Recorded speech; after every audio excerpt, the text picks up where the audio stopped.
Hello दोस्तों, हाय। कैसे हैं आप लोग? उम्मीद करते हैं कि आप लोग हैप्पी होंगे, है ना? तो चलिए स्टार्ट करते हैं। आज हम पढ़ेंगे समाजवाद, ठीक है?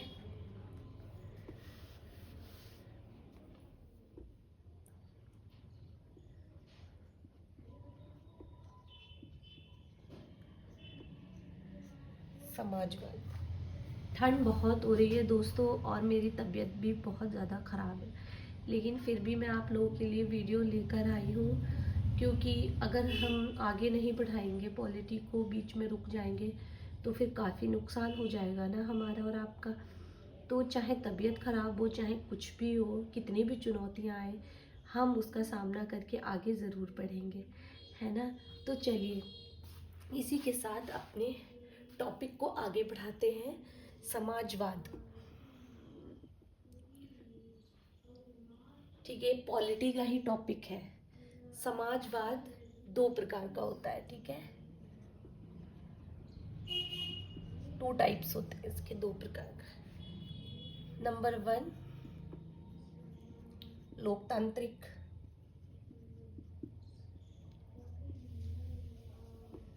लोकतांत्रिक समाजवाद।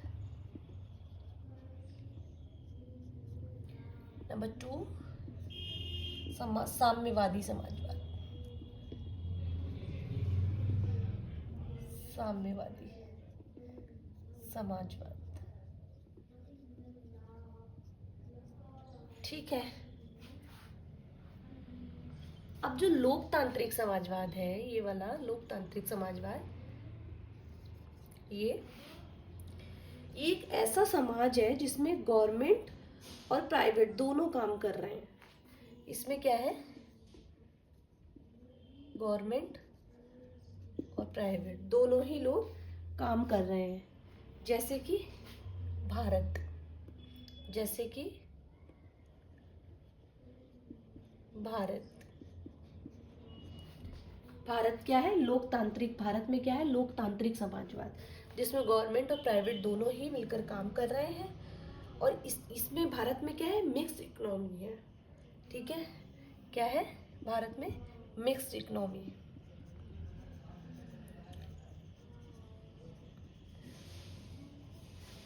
भारत में मिक्स्ड इकोनॉमी है, जिसमें गवर्नमेंट और प्राइवेट दोनों ही मिलकर काम कर रहे हैं।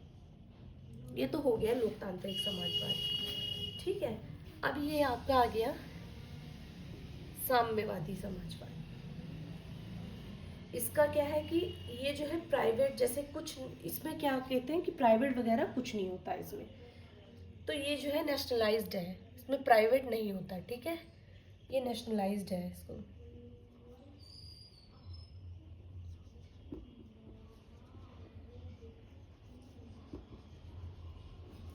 ठीक है, प्राइवेट वगैरह कुछ नहीं माना जाता यहाँ पर।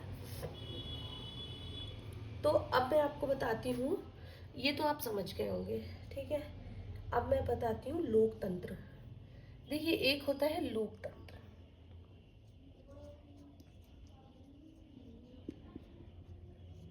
लोकतंत्र से क्या तात्पर्य है?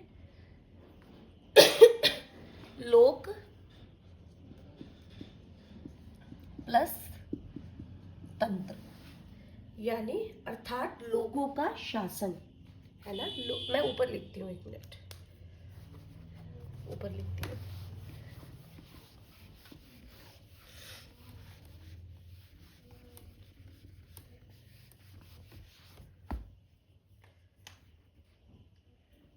ये देखिए,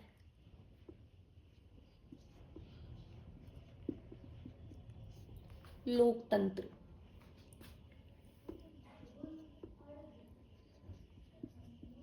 लोक प्लस तंत्र, अर्थात लोगों का शासन, लोगों का शासन, ठीक है? जनता का शासन ही लोकतंत्र है, आप ऐसे भी कह सकते हैं। ठीक है, जनता का शासन ही लोकतंत्र है। जनता का शासन ही लोकतंत्र है। देखिए, ये जो मैं आपको बता रही हूँ बहुत इम्पॉर्टेंट चीज़ें हैं हमारी पॉलिटी में, जो आपको पता होना बहुत ज़रूरी है। ठीक है, आप, मैं जानती हूँ और भी कोचिंग्स देख रहे होंगे, सब कर रहे होंगे, अच्छी बात है। लेकिन अगर आप मेरा वीडियो भी देखेंगे तो ये कोई आपका टाइम वेस्ट नहीं होगा, आपका टाइम ख़राब नहीं जाने वाला है। कुछ आपको जानकारी की बातें ही मिलेंगी जानने को। ठीक है, तो चलिए, तो ये जो है लोकतंत्र, जनता का शासन ही लोकतंत्र है। ये भी क्या है, टू टाइप्स होते हैं इसके भी, डायरेक्ट इनडायरेक्ट, दो प्रकार का, डायरेक्ट इनडायरेक्ट। ठीक है, अब डायरेक्ट में क्या होता है, जहां जनता सीधा भाग लेती है। इसमें डायरेक्ट में क्या है, जहां पर जनता सीधा भाग लेती है। और इनडायरेक्ट में क्या होता है, अभी बताएंगे आपको। जैसे कि डायरेक्ट है जो, जहां जनता सीधा भाग लेती है। उदाहरण, अगर जैसे इसका उदाहरण बता रही हूं मैं, डायरेक्ट का, जहां पर जनता सीधा भाग लेती है। उदाहरण, अगर प्रधानमंत्री को हटाना है तो पूरी जनता एक हो जाती है, तुरंत रेफरेंडम होगा, उसमें सब मतपेटी में मत डालेंगे। अगर रेफरेंडम पास हो गया तो आपका मतलब आपको हटना पड़ेगा। ठीक है, रेफरेंडम स्विट्जरलैंड में होता है। ठीक है, ये आप समझ गए होंगे। रेफरेंडम कहाँ होता है, स्विट्जरलैंड में होता है। ये मैंने आपको इसका उदाहरण दिया है। ठीक है, अब आते हैं इनडायरेक्ट डेमोक्रेसी, ये वाला जहां जनता पहले अपने प्रतिनिधि यानी सांसदों को चुनती है और सांसद जो है वो अपना नेता चुनता है। ठीक है, यहाँ पर क्या होता है,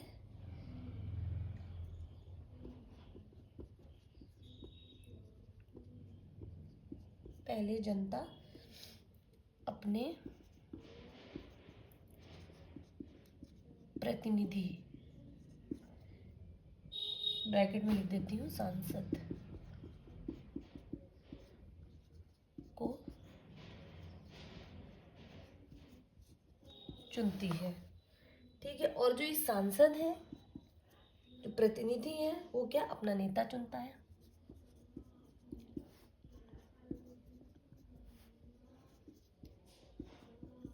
अपना नेता चुनता है। ये भी इनडायरेक्ट डेमोक्रेसी भी दो प्रकार की होती है। जो इनडायरेक्ट है इसके भी टू टाइप्स हैं, दो प्रकार की होती है। पार्लियामेंट्री, एक तो पार्लियामेंट्री, ठीक है, और दूसरा presidential, presidential, presidential, two types होते हैं इनडायरेक्ट की भी। तो दोस्तों, मैं दोबारा आ गई। एक्चुअली मैंने थोड़ा सा ब्रेक इसलिए लिया, मेरे गले में काफ़ी दर्द हो रहा था, मैंने सोचा चाय पी लूँ थोड़ी सी, खांसी है। चले आगे बढ़ते हैं। मैंने आपको बताया direct democracy, indirect democracy. Direct में जहां जनता सीधा भाग लेती है, मैंने आपको इसका उदाहरण भी दिया था। और इनडायरेक्ट में पहले जनता अपने प्रतिनिधि सांसदों को चुनती है, अपना, फिर सांसद जो है वो अपना नेता चुनता है। ठीक है, अब ये जो है इनडायरेक्ट डेमोक्रेसी, ये दो टाइप की होती है, पार्लियामेंट्री, प्रेसिडेंटल। ठीक है, तो जो पार्लियामेंट्री है ना, भारत में क्या है हमारे, ये वाली जो है ये भारत में है पार्लियामेंट्री। प्रेसिडेंशियल ये जो है अमेरिका में है।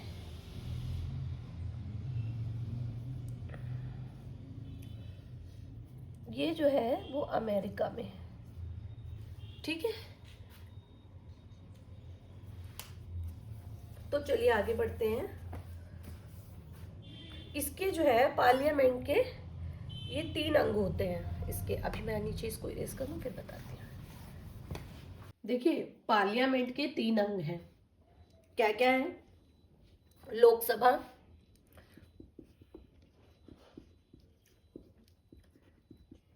राज्यसभा, लोकसभा, राज्यसभा और राष्ट्रपति। राष्ट्रपति, ठीक है। पार्लियामेंट के कितने? 3 अंग हैं, लोकसभा, राज्यसभा और राष्ट्रपति। लेकिन अमेरिका में राष्ट्रपति संसद का हिस्सा नहीं है, ठीक है। अमेरिका में क्या होता है कि जो राष्ट्रपति संसद का हिस्सा नहीं होता है, अमेरिकी संसद को कांग्रेस बोलते हैं, ठीक है। ये बात आपको पता होनी चाहिए, अमेरिकी संसद को कांग्रेस बोला जाता है। अब आपको जानने की जरूरत है पंथ निरपेक्षता क्या होती है। देखिए आपने समाजवाद जाना, लोकतंत्र जाना, ठीक है। अब आप पंथ निरपेक्षता देखिए क्या होती है, इसको हटा देते हैं। अब एक न्यू टॉपिक है ये, पंथ निरपेक्षता।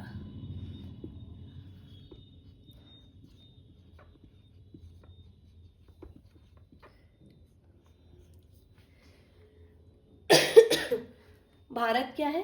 पंथ निरपेक्ष है, ठीक है। भारत जो है पंथ निरपेक्ष है।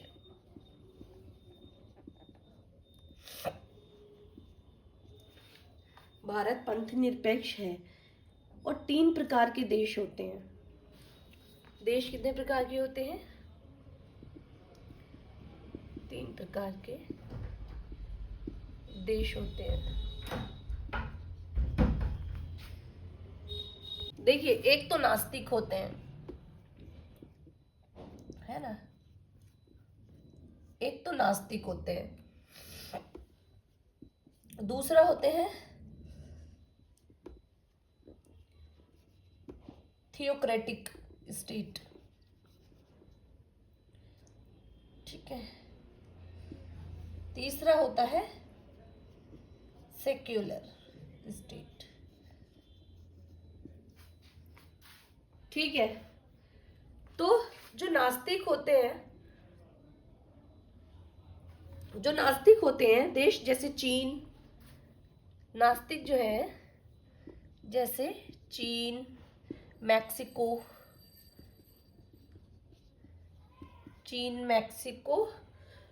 इनका क्या होता है? कोई धर्म नहीं होता है, इनका कोई धर्म नहीं होता है। ये चीन, मैक्सिको, इनका कोई धर्म नहीं होता है, इसलिए ये नास्तिक होते हैं।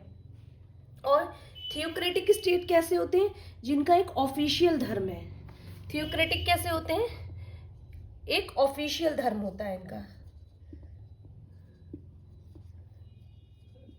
इनका एक क्या होता है? ऑफिशियल धर्म है। जैसे पाकिस्तान एक इस्लामिक देश है, नेपाल एक हिंदू कंट्री है, कंबोडिया बुद्धियन कंट्री है। तो इनका क्या है? ये थियोक्रेटिकल स्टेट है। कौन कौन से? पाकिस्तान जिसका इस्लामिक देश है, नेपाल एक हिंदू कंट्री है और कंबोडिया बुद्धियन कंट्री है। तो ये थियोक्रेटिक स्टेट, सॉरी थोड़ा सा तकलीफ है गले में, थियोक्रेटिक स्टेट होते हैं। अब ये सेक्युलर स्टेट, जैसे अमेरिका और भारत क्या है? Secular state. अमेरिका, भारत ये सेक्युलर स्टेट है। अब हम जानेंगे रिपब्लिक, गणराज्य, ठीक है। यहाँ पे दूसरा पॉइंट हमारा आता है रिपब्लिक यानी गणराज्य। ये क्या है? भारत का राष्ट्रपति डायरेक्टली इनडायरेक्टली इलेक्टेड होता है, ठीक है। रिपब्लिक से हमारा क्या है आशय? से भारत का राष्ट्रपति है वो डायरेक्ट इनडायरेक्ट इलेक्टेड होता है। अब अंग्रेजों ने भारत में 3 स्टेप में एंट्री करी, ये आपके लिए ये भी जानना बहुत जरूरी है, ठीक है। चलिए ये भी बताती हूँ आपको। देखिए ये मोस्ट इंपॉर्टेंट टॉपिक है, अंग्रेजों ने भारत में 3 स्टेप में एंट्री की, मोस्ट इंपॉर्टेंट टॉपिक है ये, ठीक है। तो कैसे करी? नंबर 1, हमारे जो दोस्त पढ़ रहे हैं वो जानते होंगे, 1600 से 1765। नंबर 2, 1765 से 1857 यानी 1857। 1857 का विद्रोह हुआ था, है ना, स्वतंत्रता का पहला जो वार हुआ था 1857 में हुआ था, आप सबको पता होगा। अब बर्तीन 1858 से 1947 तक।